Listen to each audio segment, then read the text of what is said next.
There is just something wonderful about seeing Disney through a child's eyes. That's true for the cast members as well.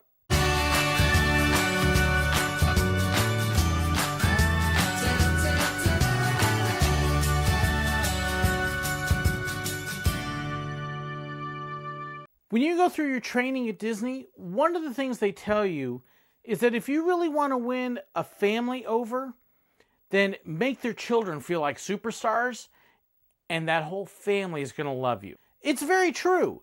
There is just something special about interacting with the kids and making their day, and it'll make your day and the family's day. There's something incredibly neat about seeing Disney and other theme parks through the eyes of a child. To be able to entertain them, to tell them stories, to watch them experience something for the very first time. Working with kids was easily one of my favorite parts of the job. And there were a number of things that I would do to interact and start a discussion and play with the kids that would help make their day better and just make it a lot of fun. One of the things that I really enjoy doing is I enjoy teasing kids a little bit in a very light, happy way. And it was a great way to start a conversation. As an example, old standbys where kids walking by wearing sandals or flip-flops, and you tell them, "Hey, your shoe's untied." And of course the kid looks down and, "What? Huh?" And he gets a good laugh. Another one of my favorite lines is if they were wearing something from Gap. And I would tell the kid, "Hey, you got a gap on your shirt."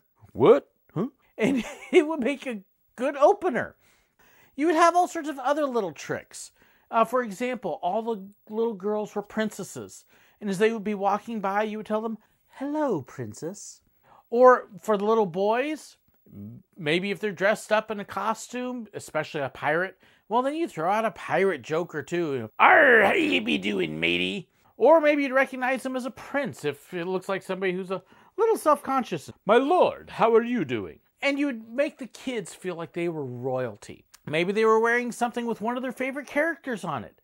You would learn about all the characters just so you could start a conversation and ask the child, "Is that your favorite character?" "They're one of mine too. I really liked it when they did this." And the kids would just light up.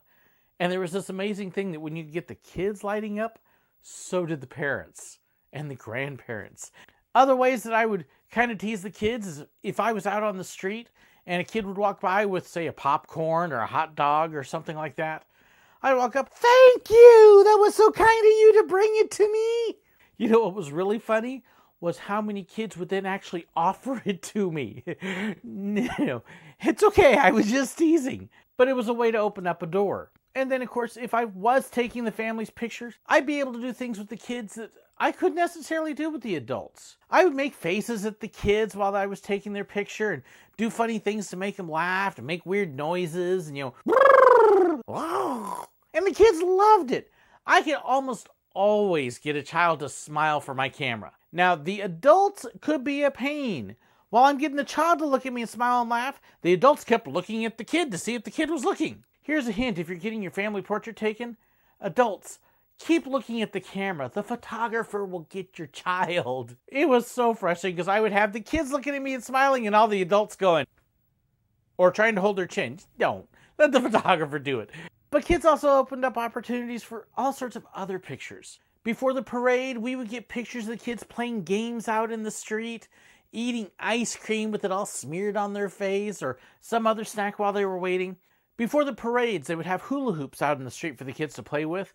And I loved to get out on Main Street, have a kid grab a hula hoop and hold it up, and then lay down on the street and put the castle in the middle of the hula hoop. Just made for a really neat looking picture. I get pictures of the kids playing hopscotch and jump rope and all sorts of things like that.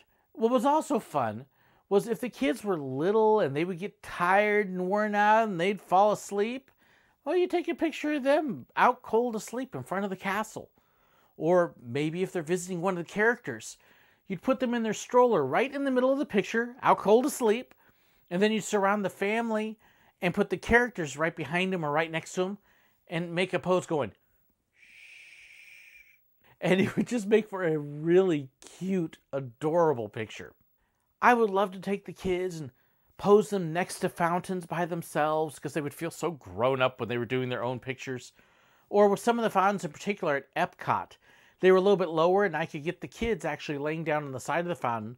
The one in France and the American Experience Pavilions were both wonderful for this, where the kid could lay down on the side of the fountain or maybe even reaching down and playing with the water a little bit. It was just fun to get pictures of the kids playing and enjoying their moments. So for me, kids were just a great time. Kids had expressions when they would experience something new that the adults never would. Those rare times when I would get all the way up at Town Square on Main Street, I loved to try to capture families as they very first walked onto Main Street and saw the castle for the first time. Because the kids would light up and you would get this great... It was an awesome expression. But it was tough to get them from there because you were the first photographer they would see and you usually had a line. It was a hard shot to get, but when you could get it, it was priceless. The same kind of thing when they would get to meet, say, Mickey for the first time, or for the little girls when they got to meet a princess. The expressions of awe and wonder and excitement, it just couldn't be beat. It absolutely made the job worthwhile. Those were the kinds of encounters that when you see them, you almost wouldn't care about getting paid because they were just so cool to be able to watch. Now, of course, we know that not every moment for a child is a happy one, though, and we would occasionally get grumpy kids and kids who just didn't want their picture taken or didn't want to do something.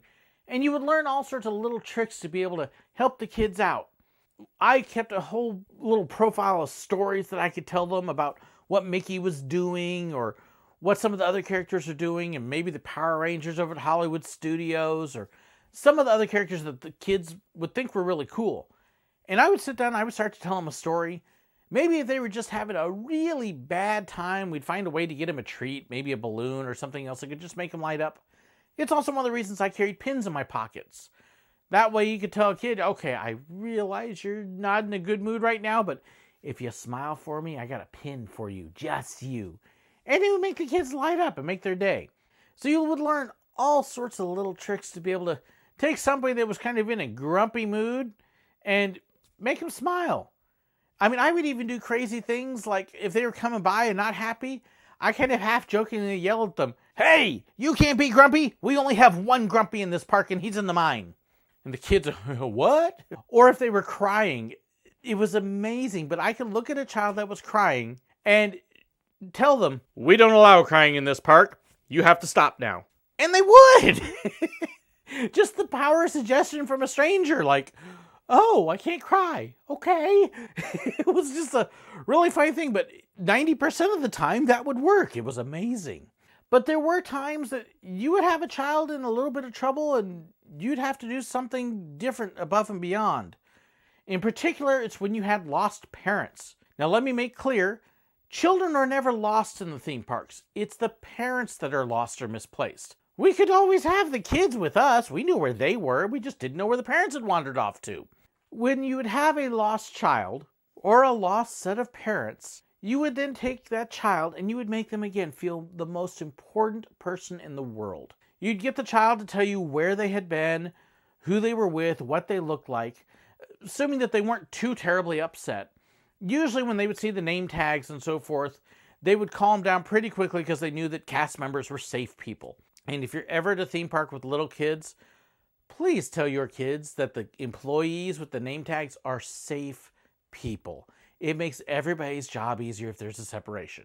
We would take the child and we find out where the parents had been or what they looked like. And typically, if we had a lost set of parents, we could take the child by the hand and just walk around. And usually within 5 minutes, just kind of circling where we found the child, we would find the parents. Parents are easy to spot in the crowd. They're the ones that are frantically looking around going, "I'll bet that's mom and dad." So you could usually spot them within a few minutes. Every now and then, it would take a little bit longer than that, and you might have a little more trouble finding them, and then you would start getting some of the other employees or cast members looking. "Hey, I've got a little one with me. We can't find his parents. We're not quite sure where they went. Could you help me out?" And so we would get a little bit of a wider net looking at that point. And again, lost parents are usually pretty easy to spot. And if we could get a decent description from the child, we could usually find it. Worst case scenario is if after 15, 20 minutes you still haven't found the parents. At that point, then you start thinking about calling in security. Usually at this point, then the child is starting to get a little worried. You're looking as much for the child's happiness as you are looking for the parents and ways to distract them and keep them happy. And at that point, we may start pulling a couple strings on treats. You try not to give the kid candy or ice cream just in case of allergies because you don't know. But every now and then we may do something like that just to make the kid happy and keep them distracted a little bit. Pins were wonderful things, and we can find other little things like that. If you truly could not find the parents after about 15-20 minutes, that's when security would step in. And in all my years at Disney and Silver Dollar City, I think I had 1, maybe 2 times we had to call security. Almost every time we had the parents within a few minutes. But when security does come get them, they'll get the name of the child if the child's able to tell you, a description of the parents as well as we're able to figure out where they were found, and then they take the child off to safety at security. And if we spot some worried-looking parents, then we let them know that, hey, they're off to security. And they're in good hands and they're safe, and you can go get your child there. And we tried not to go that step because you wanted to keep the kids close to where the parents were. And as a photographer, what I would even do sometimes, especially if I had a lot of people clamoring for my pictures, okay, I've got a lost child.